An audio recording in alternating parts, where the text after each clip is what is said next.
What's up? It's your man, Marv Glover. And the diligent, vigilant, meticulous, sagacious, conscientious, analytical, methodical individual, the chiseled Adonis. And welcome to the Hold My Nuggets podcast, here where we talk 50% sports, 50% real shit, 100% of the time. And if you don't like that, you can hold my nuggets. Suck my dick. Welcome to episode number 13. 13. We here, we live, we ready. How are you, my brother? I'm magnificent. You know who's not feeling good? Yourself. Why? Because you gotta use the bathroom and you ain't go. Let me tell you something. Marv Glover has had to take a shit for some time. The man stepped into the studio. He been farting up a storm. We need to get this place fumigated, all right? I didn't even get it quarantined, okay? It smelled like mustache butt. I don't know what's happening right now. You was holding that one. No, I was not holding nothing. You know what you holding in right now, all right? Man got a football inside of his anus. All I know is it's stinking here, and Marv Glover is the culprit. But I am doing magnificent. I didn't know. I thought I was going to be the one to let the people know. I thought I was going to be the one to let the people know. Yeah, you do. Yeah, you do. I can't shit in public, so it's sitting. You can't shit in public. What is that? Some sort of insecurity? What's going on? I don't know. It's just weird. Like I feel I can't do it outside because I shit naked. I shit naked. Oh, you're one of the George Costanza people. I don't know what that is, but I shit naked. You don't know what George Costanza is? You uncultured swine. Is he Seinfeld? Yes. Oh, he has to shit naked too? Yeah, he gets completely naked. I have to get completely naked to shit. So why can't you do that in a public area? Because now, like, we at Gotham right now. So it's like if I strip completely naked, first of all, I can't put my clothes on the floor. Yeah, you can. No, I can't. No I mean, you can. You don't want to. I don't want to. You know what I'm saying? No disrespect, Gotham. I don't know what's been going on the floor. I mean, do you not have detergent? You never heard of OxyClean? I'm not going to OxyClean their floor for them. Huh? No, not here. I mean, your own clothes. No, but I have to put them back on to come do the podcast. Do I not? I mean, hey, that's your prerogative. No, it's not a matter of prerogative. Well, if nobody ever did the podcast naked, perhaps this can be the first time. I don't know. I think that would be very uncomfortable for you. For me? Yeah. Oh, no, I wouldn't care. Yeah. My eyes would be solely up. I wouldn't have to worry about nothing. No, I think it would throw you off just because, you know my physique. You know your physique what? You know what I'm saying? My athletic physique. Nah, because you got a flying type bird chest. What you trying to say? What do you mean? You don't work out, Chief. I do work out. I feel like besides the fact that your areola look like 22-inch dubs. Hilarious. But outside of that, I'm a pretty fit dude. But outside of that, no. Fit where? I'm an athletic dude. Why you ain't been to the gym, Chief? Bro, don't let me pull up my Clemont tape. Don't let me pull up my church basketball league tape. You know what's funny is because you can't pull it up because I have it. Pull it up. So how you going? One day, we might fuck around and edit it into this video. We just might. Why do that if we could just go to the park?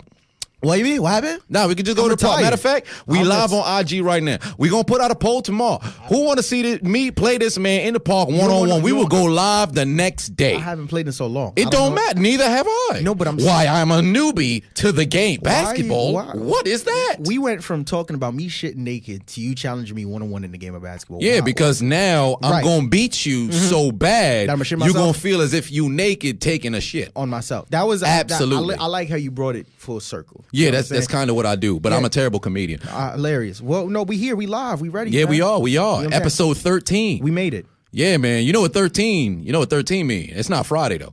Okay. Yeah. Well, this lucky number isn't like no. It's 7. A very lucky number. I thought 7 was a lucky number. No, 7 and 13 are both lucky numbers. Gotcha. Apparently, from what I've been told. Okay. Now, if you add 7 and 13 together, what you get? You get 20. You get 20. Right. This episode what?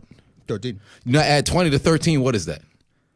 33. Now, 33, that just happened to be the same age Jesus was when he died, right? Yeah. But at the same time, 33, if you add in a Kardashian, what's the name of their store? Dash. Now, if you put that dash in between the 13, my brothers and sisters, I should say in between the 33, what does that get? A 3-3. And that's the record of them Dallas Cowboys. I feel like that's retribution for the Dwayne Wade thing. Yours is better than mine. What? All right. Of course it was, because mine off the top. I don't come over here with nothing prepared. You got notes with stuff written on them. I only got the questions that we got. You do. All right? You do. Okay. Raw, uncut. We got to bring it a little low. Yeah, I brought a little bit low. Yeah. Yeah. Yeah, so how about them boys, huh? How about them boys? What happened to Dick Attack? We got a big Dick. We got a big Zeke. Amari Cooper. Van Der S. Well, I mean, we didn't have Amari Cooper, but go ahead. Oh yeah. All of them. Garbage. Yeah. Look like basura out there. To lose to what? The 0-4 Jets? The Jets? The Jets? Sam Darnold had mono. Yeah, he was playing spin AIDS. the bottle. Baby AIDS. He had baby AIDS. His spleen was the size of the unchiseled Adonis. Wow. And came out and did what? It's pretty big. He rubbed his nutsack all over the Dallas defense. He had a day. Robbie Anderson was in the end zone. Yeah. 92-yard touchdown. Yeah. What happened? It was a rough day. First of all this negative energy that you bring into the podcast right now is unnecessary. I've treated you with nothing but respect when your team was losing. You understand what I'm saying? sorry? I treated you with nothing but love and respect when your team was losing. And for you to come at me like this. Really? Do you understand what I'm saying? I made a couple jokes here and there. Did you know what I'm saying? A little light remarks, but I never, not like this. The whole Kardashian Jesus. You brought Jesus into it. That's how you know you're being disrespectful at this point. Don't bring our Lord and Savior Jesus Christ into this. Now, I was uncalled for. As for what happened to my Cowboys, man, listen. First and foremost, to all the people talking smack and shit on the internet, I hate when your team lose. Like, I seen the game. Don't DM me and talk. You know what I'm saying? Like, I seen it. I don't need how about them Cowboys. And it's your fault. You started this because all your little fans and shit, they like to troll me under my comments.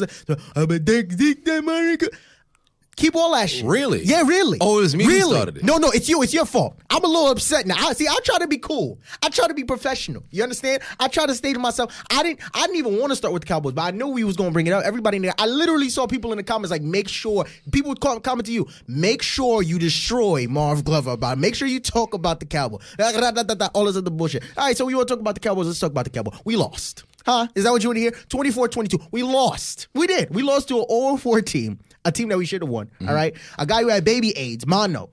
Sam Darnold came in and is that him spanking us or spreading butter? No, it looked like he was spreading butter. He was spreading butter, and then he was slapping the bread together, and then he ate that defense. Oh, okay, yeah. Well, it was okay. Well, no, here's the deal: we lost. All right, let's get into it. Offensively, let's just start off with the fact that we were limited. I don't want to sit here. Wait. I'm sorry. Can I speak? I'm sorry. Can I speak? I'm not making excuses. Go right ahead. I'm not making excuses. Why? I didn't say anything. I'm just stating the facts. Feel free. I am just stating the facts. We came into the game, no left tackle, no starting left tackle in a Tyron Smith, no starting right tackle, and a Lyle Collins. I'm sorry, but you lose one Pro Bowler in a Tyron Smith and a star right tackle and Lyle Collins. That's gonna affect your game. All right. Then on top of that, we lost Coop early on in the game. I think he has like a thigh bruise or something like that, whatever the case may be. We didn't have Randall Cobb. He's our slot guy, right? Upgrade from what's son's name? Cole Beasley. We didn't have him. Right? And then on top of that, it showed. It showed. I mean, on the day, Dak Prescott, 28 for 40, 277 yards, right? 0 touchdowns, 0 interceptions. He had 1 rushing touchdown. Michael Jordan. Okay, cool. He had that, right? Zeke showed up. Zeke showed up. Zeke, 28 carries, right? 105 yards. He had a tud. He got his right before Dak Prescott got his. You know what I'm saying? So we had that. But still, we were limited. All right, we were limited. Now, granted, this is a team that we should have, would have, and could have beat. All right, this is the 0-4 New York Jets, with or without Sam Darnold. We should have beat them. But the fact of the matter is, on both sides of the ball, I feel like we underperform. We underperform offensively because we were limited, but defensively, are you actually crying? Are you like this? I'm just so emotional. Why? Because this limited Cowboys team that was projected to go to the Super Bowl, struggled and lost to an 0-4 team. Yes, we did. It's beyond me. So limited. My deepest of sympathies to a team that was so superior after week 3. Right. That for some apparent reason, we're missing a couple of players. And now missing key players. And now key players. They are incoherent. Key players on both ends of the ball. Well, offensively, it's because of injury. Defensively, it was also because of injury because we lost our 2 starting core. We lost Anthony Brown and fucking what's son's name? Byron Jones. When? All right. During? Yes, we lost. Oh, so did they get out of the game when they were losing with 0 points, or was it after they lost them points? Because from what I saw, was Master Mono went down the field with ease. Yes, he did. And put the ball into the end zone. Right. Also, I saw an offense led by Why are you talking like this? A Dak who could not get anything done. Well, he didn't have no. He didn't have what? Last I checked, the elite of the elite can get it done with nobody. Whoa, hey, hold on. Let's not say that. So let's not say what? What do you mean? Let's not say. I thought Dak wants to be the highest paid quarterback. Well, he because of the market, right? And because of what he's done. Bro, why you acting like Dak this? is not on the attack. Well, all right, see, that was just corny. That was Dak all for. Is average. He's okay. Well, Dak can't get it done. His offensive line. You mean I don't want his offensive line? What? Because Deshaun Watson just went out and balled out. Not this past week, but the week before, and many of the weeks, and his offensive line is garbage. worse. It's complete doo-doo. I don't want to hear nothing. But Deshaun Watson has DeAndre Hopkins. What you don't want to hear it. He got Nuke. He got Nuke, whatever the fuck his name is. But I thought it was a big Dak. I thought it was a big Zeke. And who's the third name? Go ahead and say his name. A big Coop. Yeah. Where was Witten? What you mean? Nothing. Witten slow and old. He's reliable, but he can't be your number one receiving option. All I know is that the Cowboys went out there and they said, hey guys, you guys ready to win? And they said, we ain't dropping it. And they dropped to 0-3 since week 3. I mean, okay, now, and then offensively, listen, defensively, we marveled at this defense all last year long, right? Because of the names. You had the linebacker core that stepped up in a Van Der Esch and a Jalen Smith. And then on the defensive front, we had in the secondary. We had ballers on every level, essentially. And these past couple of games, I haven't been too thoroughly impressed with my defense. We just haven't looked all good, especially the pass rush, because Sam Darnold was chilling back there. There was some plays where we put a little bit of pressure on him, but for the most part, he looked comfortable that game. Yeah, he was cooking back there. He looked. I don't have his stat line in front, but he comfortable as fuck. So I wasn't too happy about that, right? Mm-hmm. But then you talk about play calling. For me, there were two key plays in the game, because this is, once again, a game we shoulda, woulda, coulda won. It's not like we got blown out, right? But at the same time, it's like offensively, we didn't score our first touchdown to the fourth quarter. Man, listen, and then you pair that on top of a porous defense that we had that was underperforming. I don't give a fuck if you playing against a team that's 0-4, 1-5, whatever the case may be. It's going to be hard to come out with a W when you're looking like that. So I give it to you. I'm not trying to make excuses for my team. I'm just calling it as it is, right? Play calling wise, the two plays that stuck out to me that I'm looking at, I'm like, bro, what the fuck? I think it was second quarter, 4th and 2. I think we're on the 7-yard line, right? And then score 7-3. So this is earlier on in the game. And instead of kicking a field goal, lessening the lead down to like 1 point, Jason Garrett goes for it. I think he calls like a draw play or something like that for Dak, and Dak runs it, and it's a fucking turnover on downs. And then the very next play, Robbie Anderson, 92 yards, bro. Robbie, 92 yards, shitting me right, like the next play. So now it goes from 7-3. Mm-hmm. Now it's 14-3. Uh-huh. Do you understand what I'm saying? I'll blink. Next thing you know, we're down 21-3. And the only way we're scoring on the offensive side of the ball, field goal after field goal. I think the first one, Maher kicked like a 62-yarder, and they came back with a 30-yarder or whatever it came. Mm-hmm. And then he missed like a 20 or 30 or something crazy like that. I'm looking at this team, but more so than that, it's like I'm watching these dudes play, and it's like just the sense of the energy and the effort. Everyone is kind of just standing there with their dick in their hand. I'm like, bro, what the fuck is going on with my team? So there was that play, right? And then the last play of the game, right? I think this was after Dak scored his rushing touchdown.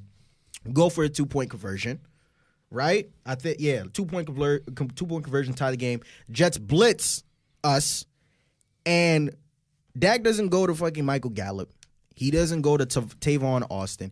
He goes to Jason Witten. I think Jason Witten ran like a check down route because he literally just ran up and just stopped it. And DB was right behind, just threw it up. No real play was set up for. Why was he the number one guy in that moment at that time? I'm looking at it and I'm like, bro, this is a game that we should have won. Albeit if we did win, it was going to be a close one. And then right after that, we did the onside kick. We should have recovered that because I don't know who got a hand on. I think it was Demarius Thomas. He got his hands on it and dropped it, whatever case may be. I'm hurt. I'm emotional. You can talk about the game. Dallas, their performance was a lot like that Ghostbusters reboot because it was a letdown. That's all I got to say. Okay. As for Jason Garrett, do you believe that he should be his cheeks, his booty cheeks, should be blistering? That's a little. Why? You have an obsession with booties today, bro. Should it be blistering on the hot seat? Okay. Should Jason Garrett be? Yeah, most definitely. I think so.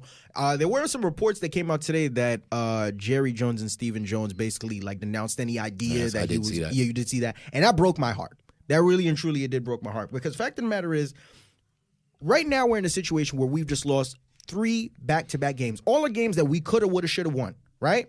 And we're not talking about a coach in Jason Garrett, which is like some all-time winningest coach. This is Mr. 8-8, Mr. Average himself. This man has underachieved in his entire tenure as a head coach of the Dallas Cowboys. Do you understand what I'm saying? Like, I think in terms of just who's had the longest tenure of mediocrity and gotten away with it, it goes Marvin Lewis. And then, like, Jeff Fisher is somewhere up there. I'd say Fisher. Fisher first? Fisher. Yeah, how long did he matter of fact, no. Because Fisher was there 99 to, like, 2000-something with because he made a lateral move from Tennessee to Los Angeles. St. Louis at the time. Well, yeah, St. Louis at the time. But with Jeff Fisher, he at least, in the gaps of absolute mediocrity, he had to, bam, big-time season. Bam, big-time season. So it kind of threw you off. Right. But with Jason Garrett, that hasn't been the case. In terms of just like the top. In a sense, yes. Jeff Fisher, Marvin Lewis is definitely up there Marvin too. Lewis is at the top because he ain't Never. So, not one playoff victory. Exactly. And then Garrett is definitely up there too. Jeff Fisher, at least he went to a Super Bowl, but it was so early that kind of over time it kind of just lost its value. Because people, that wasn't this millennium. So at that point, people started to forget. Right. But that was with the Titans, wasn't it? Right. Yes, it was. Against the Rams, I think. Against the Rams. 99. Yes, and Smith made the tackle on the 1 yard line. I think. Yeah, there you go. Yeah. But so boom. In terms of just this man's whole career, head coaching career as the head coach of the Dallas Cowboys has been nothing short of mediocrity. You understand? So now you come into a season where, you know, as you mentioned, we have all the Super Bowl hype around us on both sides of the ball. We have all the pieces that we need to get it done. And now we're looking at 0-3. We're getting ready to go. I don't know if we're playing at home or if we're playing at Philadelphia. I'm not too sure. But we play a division rival in a Philadelphia team that's also 3-3.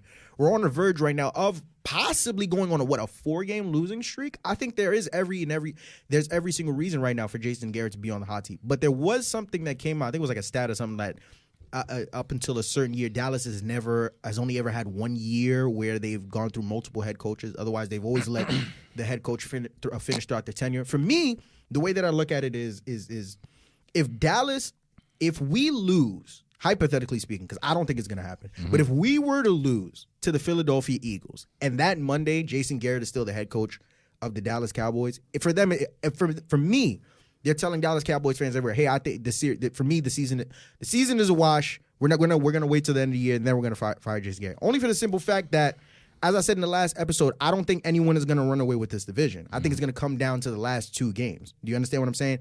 We can't afford to go on a 4-game losing streak. And one of those games, the last game we play, we lose to an 0-4 team. Then we come back and lose to the division rival, the only people that we're competing with in the division. We can't afford to do that. Do you understand what I'm saying? And you're looking at these players, you're looking at everything. You see the clip of the dudes walking off the field and Jason Garrett's like, nobody's dapping him up, nothing like that. The team has completely dejected himself from this man. I don't want to see him as the head coach moving forward. I just don't. I'll say this much. Regarding them losing 4 consecutive games, I think at this point it's not that big of a deal because the Eagles are struggling as well. They are. So, and also, Dallas was a 3-5 team last year. We were. And they turned their entire season around. So that can still happen as long as nobody, as you stated, nobody's running away with the division. So where Dallas is right now, should they be concerned? Absolutely. Should Jason Garrett be on the hot seat? Without question. However, should they all be on the let's fire everybody train? No, because until they find themselves 2 to 3 games behind the division, they can still compete. Because the team still is talented, for what it's worth. And if both teams are 3-3, and they're playing in Dallas, I might add. So even if Jason Garrett were to lose this game, it truly depends on how he loses. Because let's just say it's a back-and-forth game. It comes down to a Brett Maher field goal, and he misses. That's not on Jason Garrett. If they put up, it's a shootout, and it's some 48-45, and they lose, can you blame Jason Garrett? True. So it truly comes down to how they lose. This particular game, they were not prepared for the Jets. Not at all. The past 2 games, it seems as if they were riding off a high of starting 3-0. Right. So it comes down to how they lose games. So if they lose to the Philadelphia Eagles the same way they just lost to the Jets, Jason Garrett's job should be, in question to where he can get fired. But the only problem is the issue with firing coaches in the season.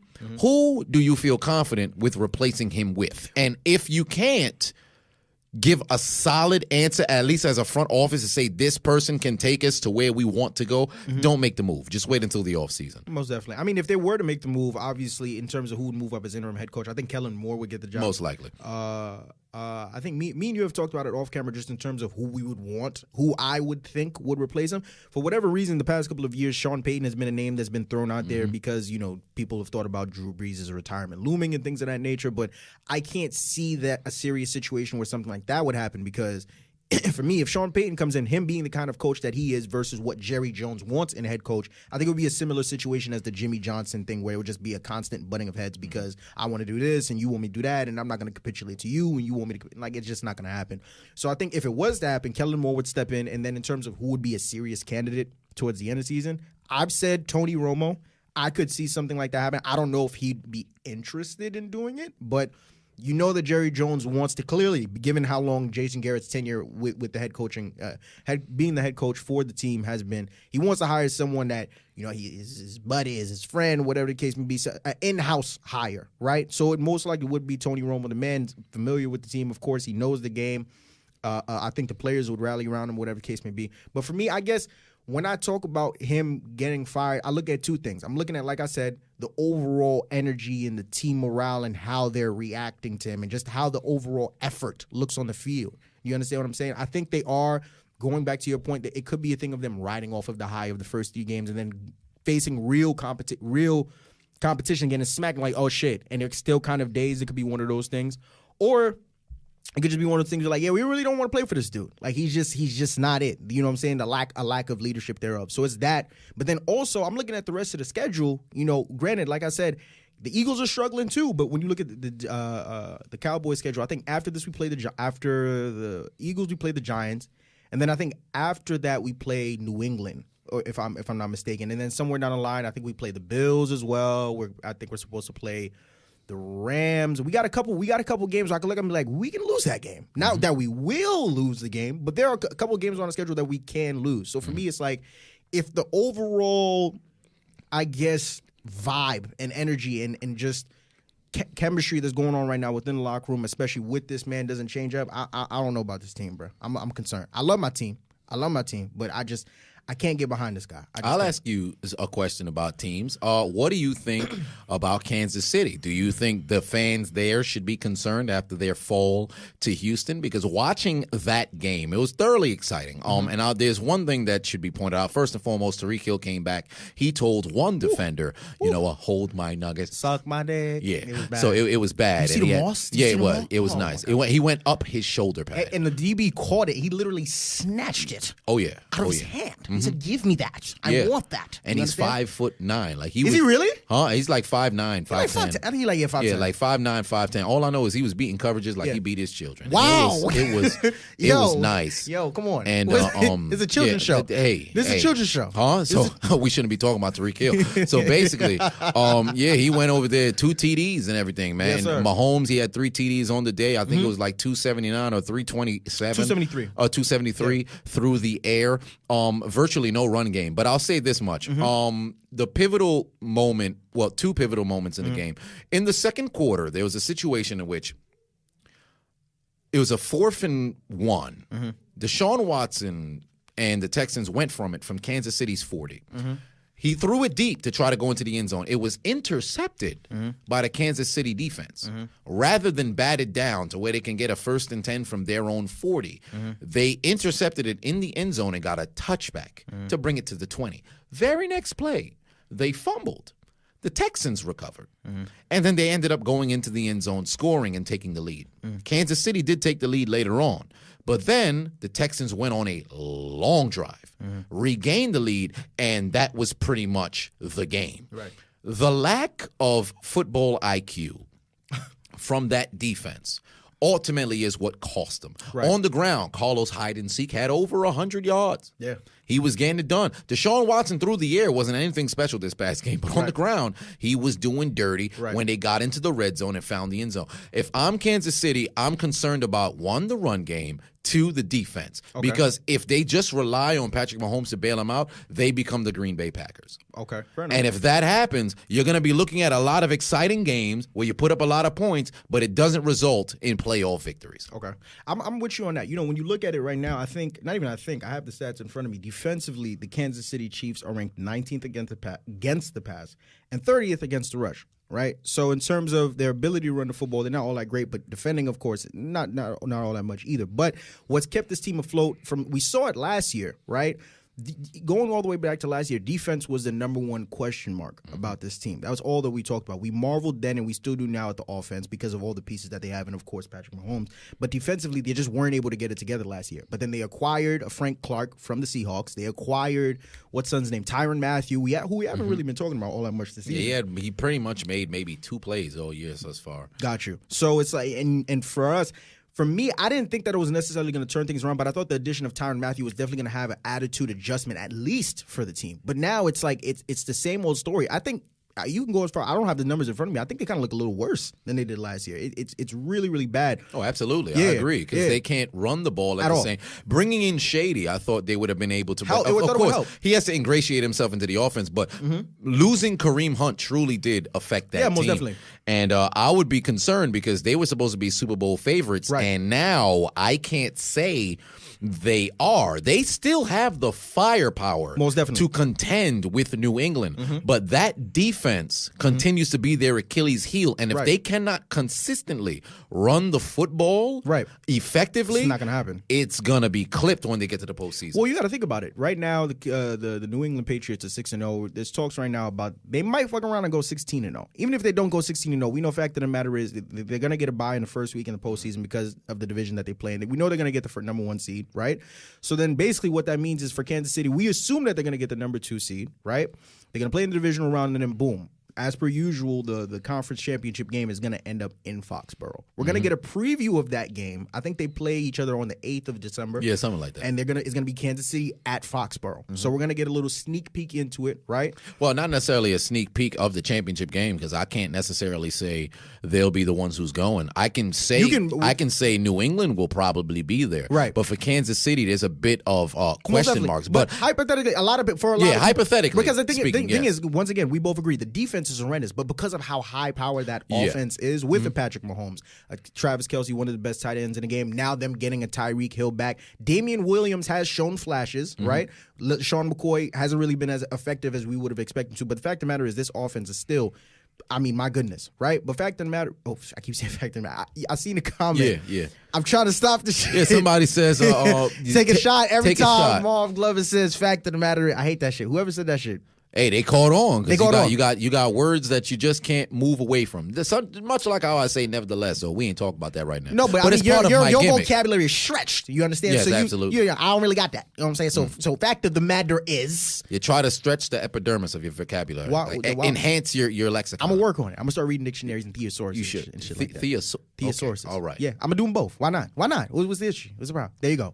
Yeah, but with this team, with this team.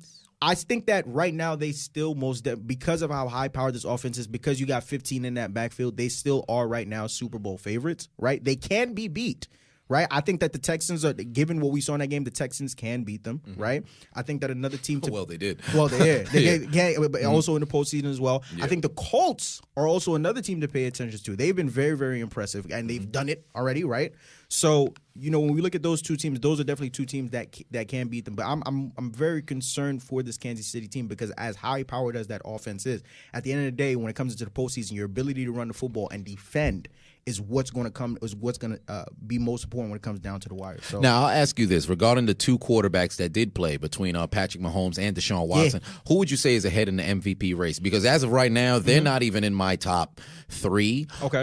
But I would say I can't say Deshaun just passed Patrick Mahomes. Mahomes, just based on what we saw last year and the potential, I would still have Mahomes ranked higher than Deshaun. Okay. But if people do have Deshaun ranked higher than Mahomes, I understand. Right. Well, it's funny enough. It's easy for you to jump and say Mahomes or thing, but when you look at the stats, they're actually pretty neck to neck just in terms of their season stat. Like what Patrick Mahomes on the season right now, 2,104 passing yards, 64% completion rate, 4 touchdowns to 1 interception that he just threw against the Texans, and he's ranked third actually in QBR with a 76.6. Right, Deshaun Watson is right there behind him, 1,644 yards, 69% completion rate. Right, 12 touchdowns to 3 interceptions, and he's ranked right under him in QBR in terms of 75.9. So they're really neck to neck. I would have to give the edge right now to Mahomes just because within the last 3 games. I would have to give the edge right now to Deshaun Watson just because within the last 3 games for Patrick Mahomes, we've seen that his completion rate has been under 60% for all 3 of those games, back to back to back. And I don't want to say that he's been underperforming, but he hasn't looked like himself. Right now that you have people coming out and saying things like, "Well, have the NFL figured out Patrick Mahomes?" and things of that nature. But I'm gonna give it to Deshaun Watson. For me, I think you got to look at 2 things, right? What both quarterbacks have had to play against, both quarterbacks, have had to deal with, just in terms of what their team has lacked. Right, and when you look at Patrick Mahomes, it's the bad defense, right, and he has to put up crazy numbers just to keep his team afloat throughout the season.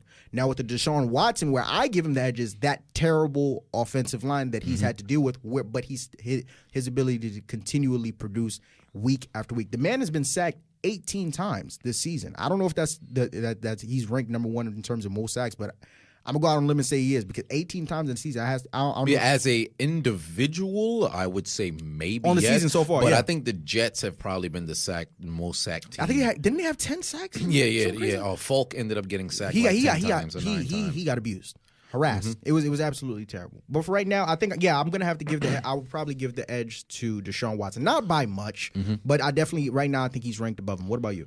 Okay, as I said, I'll probably just have Mahomes slightly ranked higher. Okay, but if Deshaun was ranked higher as of right now, I understand they're both right there. It's neck to neck. Yeah, it's neck to neck like the race in the NFC West, like the 49ers, the Seattle Seahawks.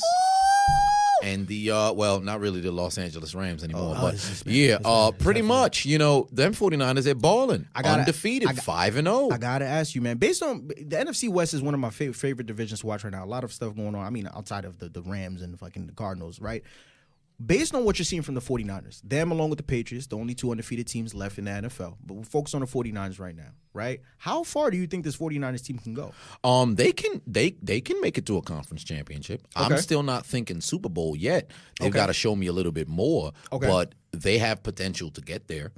That offense did not play very well this past week against the Rams. Okay. But that defense played sensational. Yeah. Where you have the Rams that score on their opening drive, and then after that, punt, turnover on downs, punt, fumble, punt, turnover on downs, turnover on downs, punt, turnover. It was just they could do nothing. Jared Goff threw for 78 yards. Pathetic. And it is the San Francisco 49ers that made that happen. Right. So the way their defense is playing, the way that D-line is getting after the quarterback, the way the secondary is able to take the football away, and offensively they can run the ball. If they can get that pass game very consistent, maybe even trade to get somebody like an A.J. Green before the trade deadline, these 49ers will be cooking, man. But I think they can make it to a conference championship. They're turning me into a believer. I 110% agree with you. I think right now, based on what we've seen, I don't think they're going to go to the Super Bowl, but you could put them up there as Super Bowl contenders based on what we've seen, right?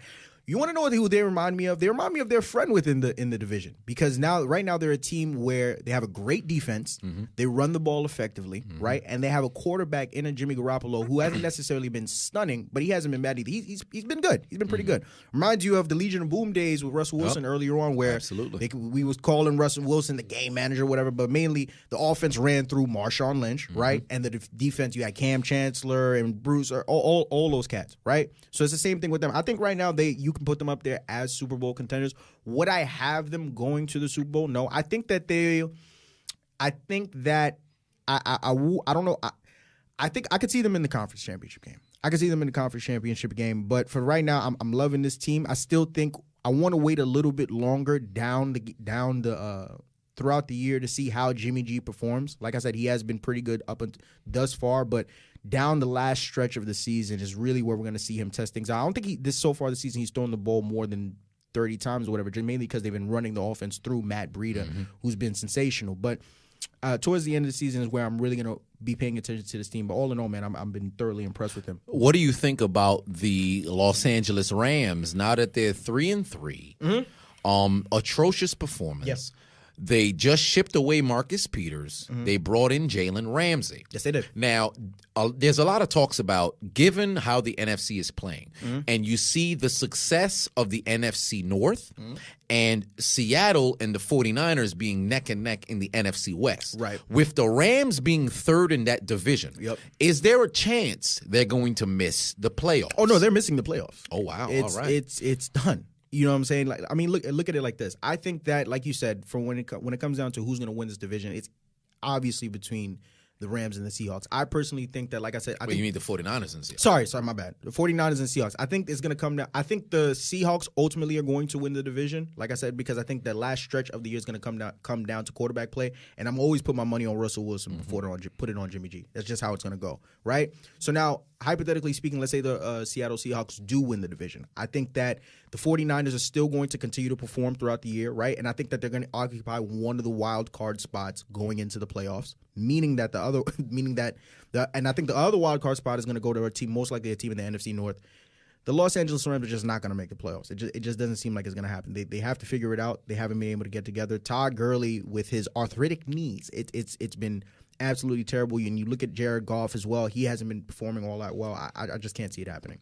I actually will agree. I'll say the Rams probably will miss the playoffs because they'll be a team that mess around and go 10-6 and just miss out on the dance. Now, because 10-6, really? They can go 10-6. I believe that the Todd Gurley will come back. Now, will he play the same way that he did last year? Absolutely not. No. But I think the addition of Jalen Ramsey really does amplify that secondary. Aqib Talib has to get healthy, but I think they're going to start to orchestrate much better defensively. Okay. Offensively, if they can get that run game going to take some pressure off of Jared Goff, they'll be fine. But the only reason why I think they'll end up missing the playoffs is, one, Seattle and the 49ers will probably only mess around and lose 4 games collectively. I think that 12-4 is the floor for both of those teams the way that they're playing. Okay. Now, in the NFC North, the Vikings, the Bears, the Lions, the Packers. Yeah. All 4 of these teams are playing good football. Right. The Vikings, inconsistency here offensively, but defensively they've been doing all right. All right? And now, if they can get that going, they can mess around and be a 10-6 team. The Bears, if they can figure out what the hell to do with quarterback at Chase Daniel, or maybe bring somebody else in, or figure out what time Mitch Trubisky's coming back, but that defense still is no joke, so they can fluctuate around that 10-6. The Lions, although they did just get screwed last night on Monday Night Football, they can still be a team that can mess around and go 10-6 because they've been playing good football week in, week out. And the Packers now have a defense that's come to play, and Aaron Rodgers is that bad man. No. So they can mess around and 10-6 be their floor. But I think they'll mess around and win 12 games at their floor. Right. So the way I see it, the Rams are pretty much going to be asked out because they've lost 3 games early. Right. Those 3 games, I believe all of them were in the NFC. I believe so. So if you have those conference losses, if they lose maybe 2 divisional games, it's clipped. Yeah. Because if they lose to the AFC opponents, they'll maybe still have a chance. But because of the schedule and how everything plays out, if everybody ends with the same record, they're the odd man out. So now I got to ask you, because like I said, I personally believe that the Seattle Seahawks are going to be the one to win the NFC West crown. Would you agree with me? And if not, why? Who do you think? I, too, share the same sentiment. Okay. I believe that the Seahawks will mess around and win. I think when they play against the 49ers, they're going to take that victory. Right. I do believe the 49ers, again, they'll be one of those teams that's 12-4 if 12-4 is their floor.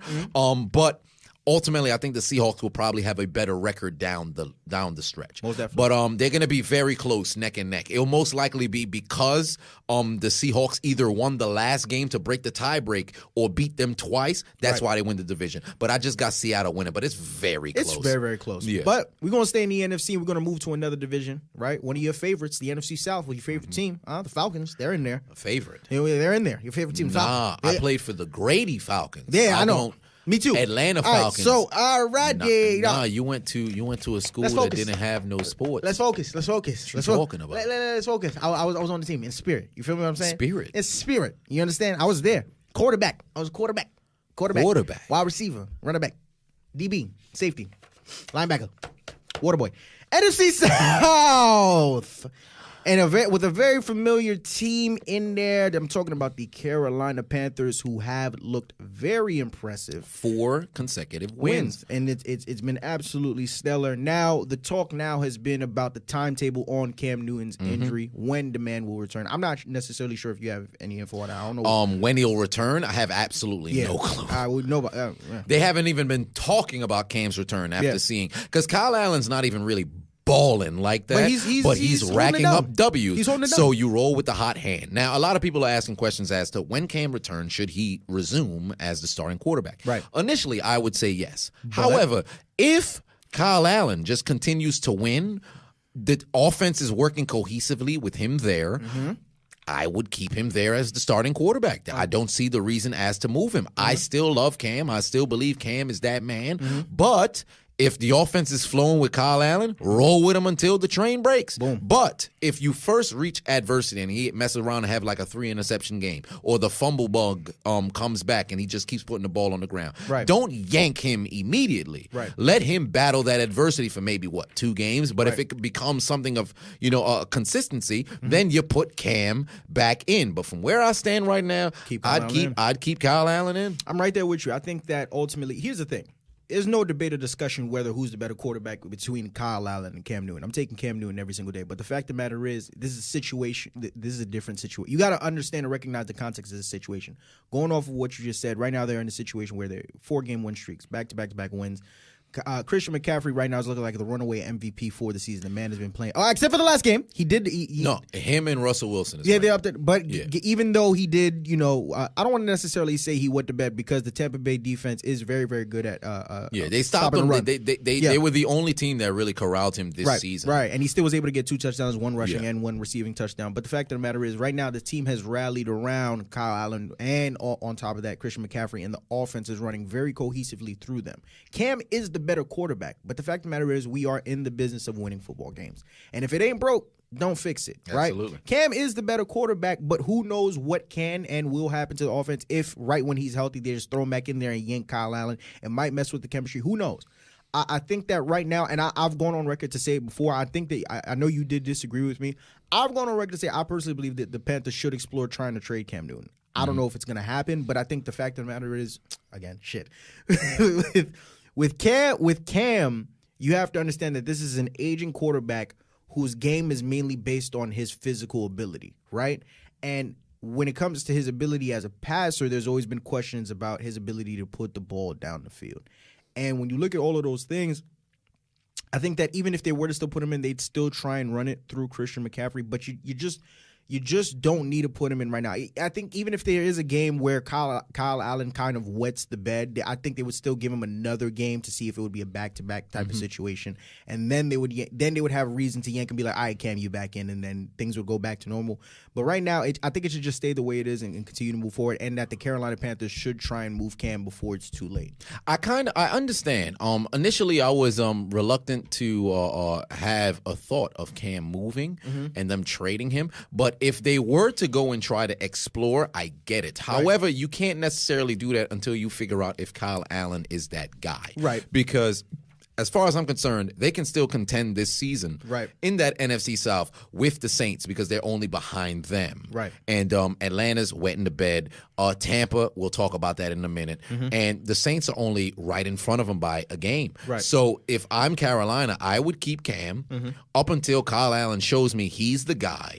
Or even if he's not the guy, you draft somebody or bring somebody in who will become that guy. Most definitely. But I'll ask you, if we're talking about yanking quarterbacks, what do you think about Jameis Winston's performance? Because I'll say this much. Okay. He had 6 turnovers, but he put the ball on the ground twice with fumbling. 5 interceptions. He fumbled twice. Yeah, he was able to recover one. I believe the offensive line did. Whatever the case was. Yeah. With that lackluster performance that he put out, ironically, that defense still had them in a position to win because it was only 37-26. Right. And Jameis drove them down the field and only to throw 2 interceptions in the fourth quarter in the final 3 minutes. Right. And he ended up throwing 5 bad ones. He threw one directly. The first play to Luke Kuechly. The first play, well, that one was bad Luke pass. Kuechly, Yeah, but Luke Kuechly was in like the second one. The first one was to I think Bradbury or something. Yeah, it was something like that. He threw one to. I think he threw like 3 to Bradbury. I can't remember. Remember. Whatever the case was, it was just bad. And still, I feel as if I have belief in Jameis. I believe that Arians can turn his career around, but he's just got to make better decisions with the football. And that defense for that particular game against the Bucs, they actually came to play. And offensively, the Bucs or I should say, Jameis cost them. There was a situation in which he did connect with Mike Evans, or I should say should have connected with Mike Evans, and Evans' hands are just for decoration. Yeah. So he should have caught that pass. But outside of that, it's on Jameis. Do I think they should bench him? Absolutely no. Not. I think they should let him ride out this season, because if you do move him, who the hell you think you're going to put up? Because Griffin, I think Ryan Griffin is the backup. Okay. And Ryan Griffin, he could play well. He played good in the preseason. Right. But I don't know if I would make that move and put him in now. Well, I think I would if I'm Bruce Arians, I'm not yanking Jameis. I like I said in the last episode, I don't know if it was the last episode or was the episode before that. I've been thoroughly impressed with Jameis's performance after that game, the first game that he played against. I think it was against the Panthers. No, who was it? The 49ers, where he was after that game, he picked it up, right? He did a better job of protecting the football. When you look at this past game that they played against Carolina, there were a good amount of the interceptions were because of him, just bad reads and just terrible decision making. But then also, I'm watching that game closely. I mean, my goodness, that offensive line got wrecked all night long. Gerald McCoy and the crew were living in his backfield. It was bad, man. Especially with some of the fumbles. So for me, not to try and remove any of the blame from him, because like I said, at the end of the day, you just got to do a better job protecting the football. There were some plays where he did hold on to the football for too long, but I think that they should ride it through with him. I think we've seen flashes this season, which is something that we haven't really seen the previous season with some of the other coaches he had with the Todd Bowles and the Dirk Cutter. I like what we've seen Bruce Arians be able to do through his game. Give him some time. He played against a team in the Carolina Panthers that's hot on both sides of the ball. I want to see if something like this continues to happen for, I guess, another 1 to 2 games, because like you said, this Tampa Bucs team has been impressive. Then I guess you could consider it yank him, throwing Ryan Griffin. But other than that, I'd roll with him. Okay, all right. Let's shift a little bit of gears. We're not shifting gears. We jumping across. Yeah, are we? Yeah. Because it's that season. Yeah, I can't say shift gears, because if Molly Quirm is around, I lose my job. But basically, let's jump. To that different shaped ball. It's coming. It's here. We here now. Are we? And NBA season. It's that reason. Somebody is excited. We here. You know, because I know you know about, That's a bad form already. Your hand is just, okay, don't do that.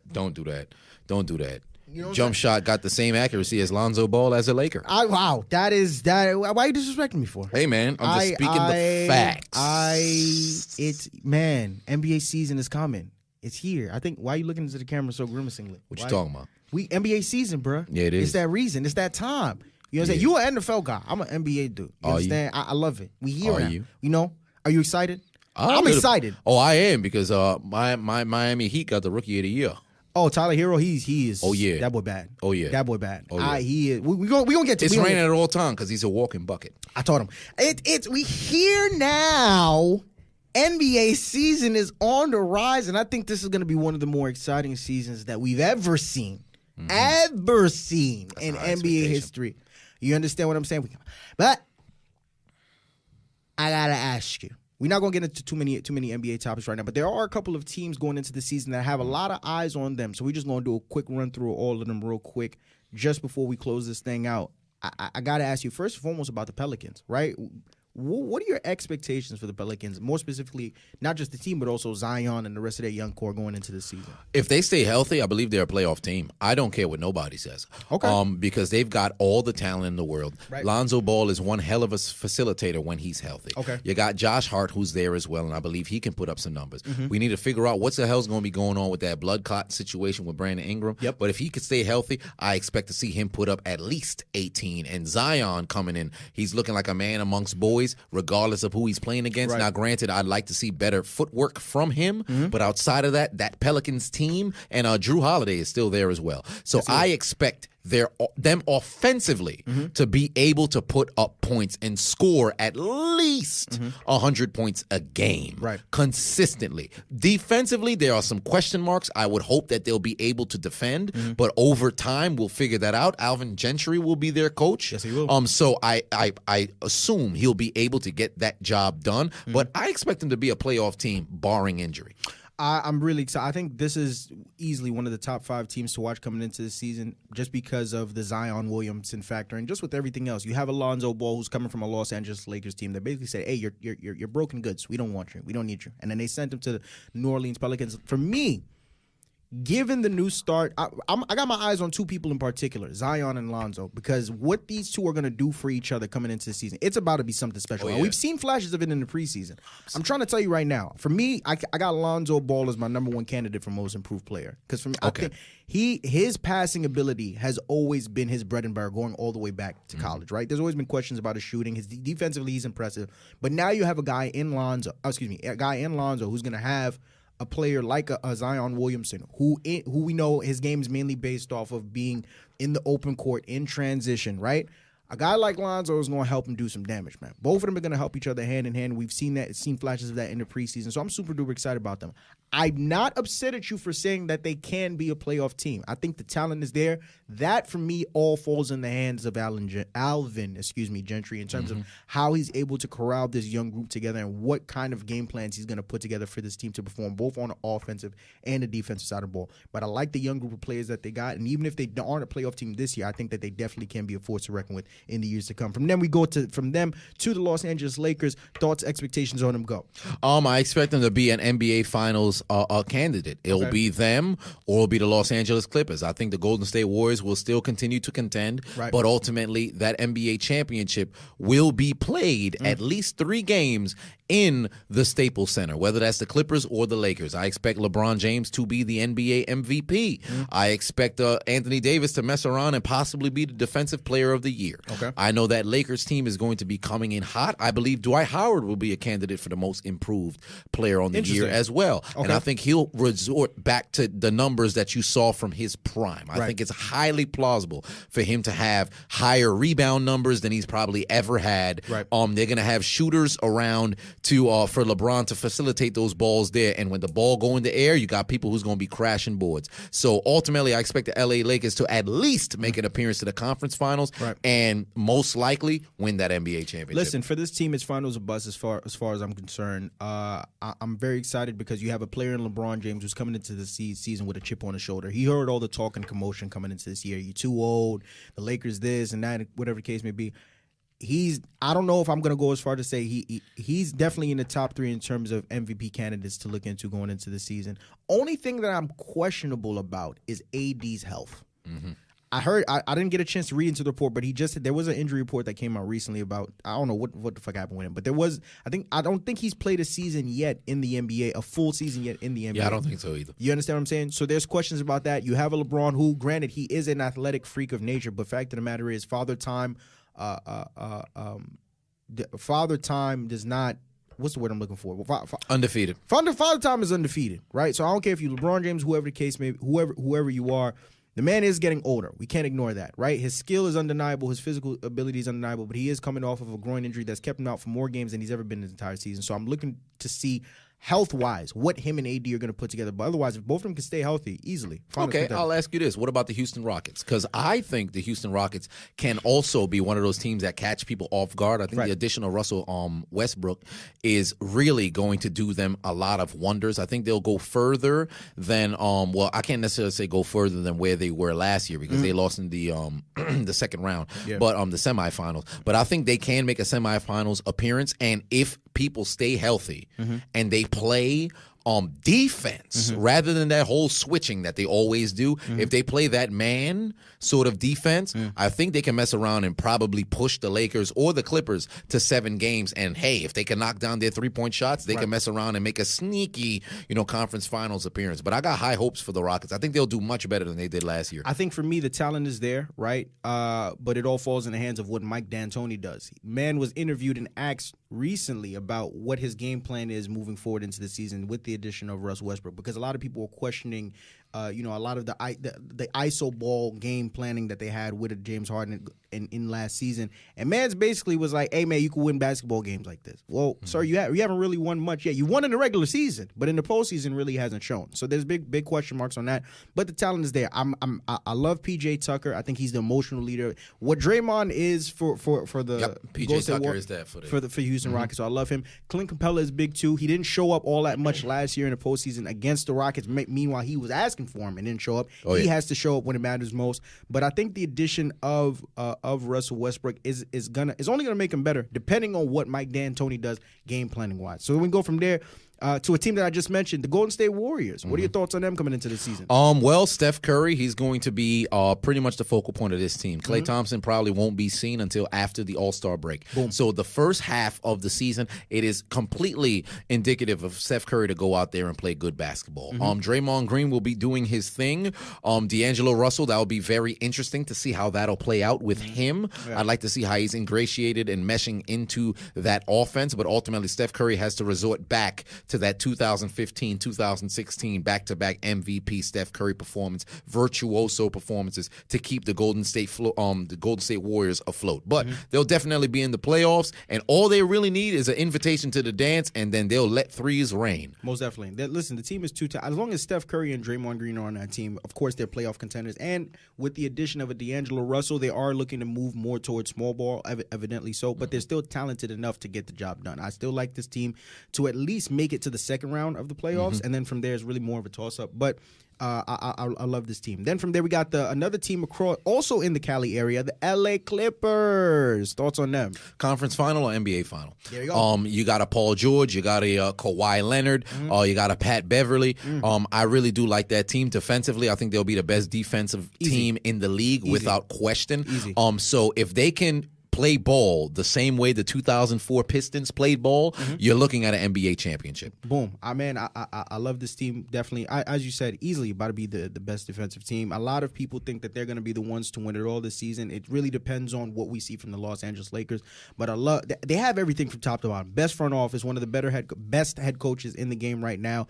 Arguably the best player in the NBA in a Kawhi Leonard. You pair him up with a Paul George, a Pat Beverly at the top of the key. I mean, man, this team can be absolutely dangerous. And the last two, we're going to pair them together because they are the teams to beat in the Eastern Conference. The Milwaukee Bucks and the 76ers. Thoughts on both teams, and who do you think is the favorite right now to come out? I'll say the 76ers are the favorite. You added Al Horford. Right. You still got Joel Embiid, Ben Simmons, and they do have Tobias Harris as well. Right. So basically, the 76ers, I believe they have the best roster in the East. Yes. As for the Milwaukee Bucks, this can be your conference finals matchup.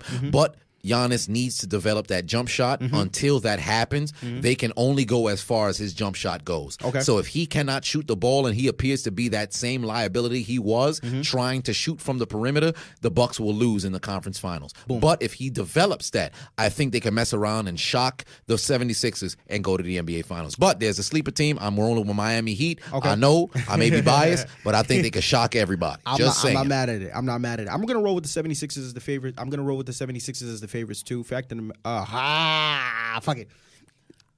Ben Simmons is shown flashes. I got to see it in the regular season when it comes to the jump shot, but he's shown that he's been working on the jump shot. The same thing that we've questioned about Giannis, right? The two best players on each individual team, the number one question has been their jump shot. Now with the Bucks, I'm favoring the 76ers more, not because of that, but also because the Bucks did lose Malcolm Brogdon over the summer. I think that's bigger than most people acknowledge. Mm-hmm. He was a very big part of their team on the defensive side of the ball, and I think that they're still going to be a fairly good team defensively, but them losing him is going to hurt them more than I think a lot of people are talking about. But I love the 76ers team from top to bottom. I think Josh Richardson is sneaky good. Absolutely. He can be very, very effective for this team. But Joel Embiid, Al Horford, Ben Simmons with a shot? Yes. Shitting me? Oh, my goodness. 76ers for the win. But all in all, I'm looking forward to this NBA season as well as everything else there is to come. But ladies and gentlemen, that concludes episode 13 of the whole. Pardon me. Before you do, the fact of the matter is that concludes. The fact of the matter is that concludes episode you asked. So episode 13 of the Whole My Nuggets podcast. As usual, I'm your host with the most, Marv Glover, and the diligent, vigilant, meticulous, sagacious, conscientious, analytical, methodical individual, the chiseled Adonis. And this is the Whole My Nuggets podcast where we talk 50% sports, 50% real shit, 100% of the time. And if you don't like that, you can hold my nuggets. Suck my dick. Thank you. Good night.